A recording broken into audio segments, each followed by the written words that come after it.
Now the United States will decide who we buy oil from. Yes, yes. Russia, Iran, whoever they want, they will decide. Our Prime Minister will not decide. क्या भारत में fuel का बड़ा crisis आने वाला है और उसे निपटने का जिम्मा ट्रंप ने उठाया है, भारत की सरकार ने नहीं।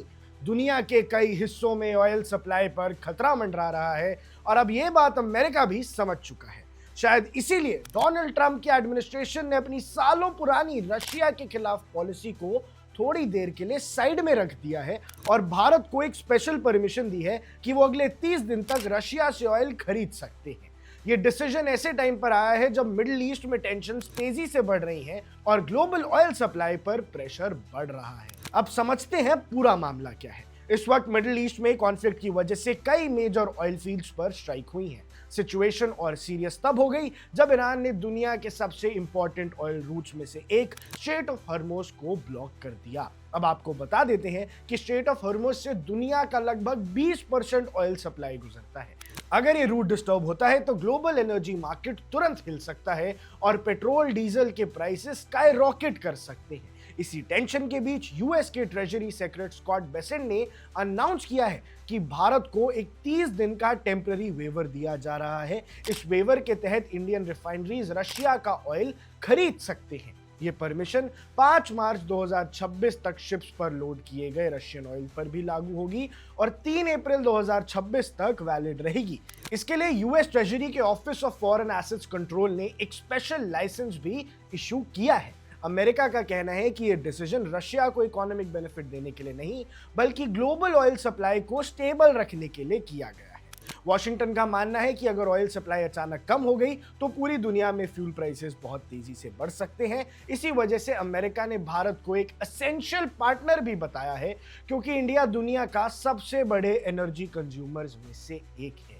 लेकिन दर्शकों, यहां पर पूरी कहानी ही बदल जाती है क्योंकि अब विपक्ष आरोप लगा रहा है कि भैया फिर देश को आखिर चला कौन रहा है। हम किससे तेल खरीदेंगे, हम रशिया से तेल खरीदेंगे कि वेनेजुएला से खरीदेंगे। हर चीज का फैसला आखिर ट्रंप क्यों ले रहा है और क्या इंडिया की एनर्जी डिपेंडेंस इतनी ज्यादा है, यूएस से प्रेशर इतना ज्यादा है कि हम सिर्फ उनके कहे पे चलेंगे। वो कहेंगे 30 दिन तक तेल ले लो तो ले लो, वरना टैरिफ लगा देंगे, वरना तेल लेने की अनुमति नहीं देंगे। तो इस प्रकार के सभी फैसले आखिर यूएस क्यों ले रहा है और विपक्ष इस बात से बेहद खफा है। राहुल गांधी और कांग्रेस ने भी एक ट्वीट करके ये बताया कि कैसे उन्होंने पहले ही संसद में प्रेडिक्ट किया था कि इंडिया की ऑयल डिपेंडेंस गलत हाथों में। Now the United States will decide who we buy oil from. Yes, yes. The United States will come to us and say you cannot buy oil from so and so and so and so and so and so. Russia, Iran, whoever they want, they will decide. Our Prime Minister will not decide. Please understand, and they will monitor. They will keep a watch, meaning they will look. And if India buys oil from anyone they do not want, they will punish us. तो दर्शकों, अभी के लिए भारत में तुरंत fuel crisis आने का खतरा तो कम लग रहा है, लेकिन अमेरिका का ये 30 दिन का वेवर एक क्लियर सिग्नल जरूर देता है कि ग्लोबल एनर्जी मार्केट में अभी जो सिचुएशन है वो बहुत फ्रेजाइल है। अगर मिडिल ईस्ट में कॉन्फ्लिक्ट और बढ़ता है या स्ट्रेट ऑफ हॉर्मुज़ में डिसरप्शन होता है तो इसका सीधा असर भारत के पेट्रोल और डीजल के दामों पर पड़ सकता है। लेकिन अब सबसे बड़ा सवाल ये है, क्या ये सिर्फ 30 दिन का ही टेम्पररी रिलीफ है या फिर दुनिया के ऑयल मार्केट में एक बड़ा जियोपॉलिटिकल शिफ्ट आने वाला है और भारत का विपक्ष खफा है। लोग सवाल पूछ रहे हैं कि आखिरकार भारत की ऑयल सप्लाई में ट्रंप का इतना बड़ा रोल होना भारत के राष्ट्र हित में है भी कि नहीं। आप देख रहे हैं वन इंडिया, मैं हूं आकुश कौशिक।